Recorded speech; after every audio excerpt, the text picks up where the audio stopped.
a demonic reaper experience. This took place back between 2009 to 2010. Can't be more specific on time, as it was a really messed up time for me then. Here's some context that I think is important. This is the Albertville Boaz area in Alabama, where I'm not originally from. This awesome guy, let's call him George, and his family had taken me in. I was a young and stupid 18-year-old with nowhere to go. George, along with his wife Kelly, were members of a paranormal investigation group, one that I joined having shown interest from a young age. George had a stepson, Jim, who was my age, and we became great friends. Kelly had a paper route that on some Fridays and Saturdays that me and Jim would do. So late one Friday night, me and Jim had decided to do the paper route since we had no investigations with the group planned that weekend. We leave the house probably around 11 p.m, pick up the papers and start the route. It starts in Boaz, goes through many back roads and ends in Albertville. We are jamming out to music, cruising and just having an awesome time. When we get to this one area on the back road straddling Boaz and Albertville, it's super dark and roughly about 1 a.m. We have to turn down this gravel road that ends in a cul-de-sac where we got to deliver some papers. We turn down the music, head down this grave road and spot the houses. Behind the houses is just nothing but thick woods. As we are putting the last papers in the mailbox, we hear this loud shriek coming from the woods. We look at each other and Jim asks if I heard it too. I confirm, but before I can say more, we heard it again, this time closer, like it was now at the edge of the woods, just 100 yards behind us. Jim decides we're done here, and we are leaving. Just as he gets up to roughly 20 miles per hour, we hear that damn shriek again right behind us. I look over to Jim, and he's looking what I thought was at me, completely ashen-faced. It takes me a second before I realize he isn't looking at me.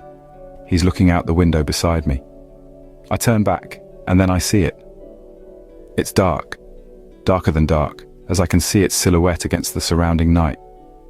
The only lights are the car's headlights. It looked like a large bobcat, but as if someone had draped a tattered cloth over it. There were no legs to be seen, but it was obviously moving quickly. It comes up alongside the car, never looking at us, and stays there for several seconds.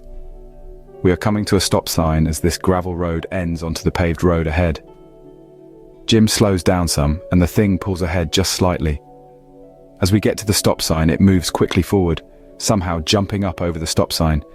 But as it does so, its cat-like head turns towards us, and we see one large, burning red-orange eye.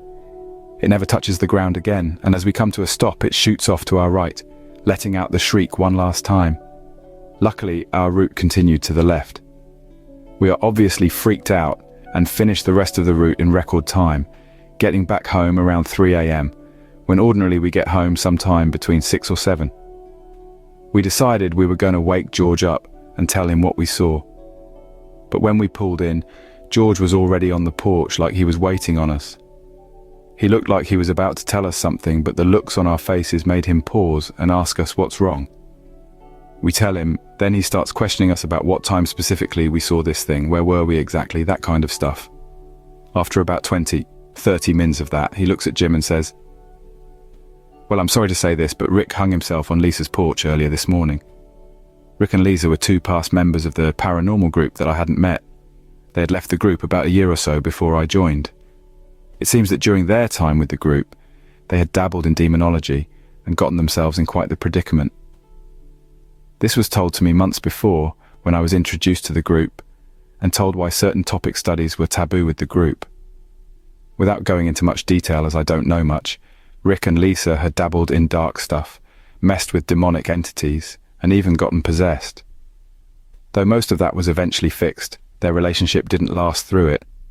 Well, it seems that during our route, Rick had gone over to Lisa's and was trying to get her to take him back. He was apparently out of it, like he was drunk or high, but strangely, Lisa's words, coherent at times. After about an hour of him refusing to leave and making a nuisance of himself, Lisa called the cops. She told him he should leave, but she said he went really quiet. She heard some shuffling on the porch and then nothing else. She thought he had left. This was around 1 a.m. The cops get there around 0130, and Lisa, seeing the lights, opens the door and sees Rick hanging from the porch roof beams with his belt around his neck. Lisa's house was along that same road where the gravel road ends, roughly 2 miles away. If we had turned right, the same direction that demonic cat thing had gone after it left us.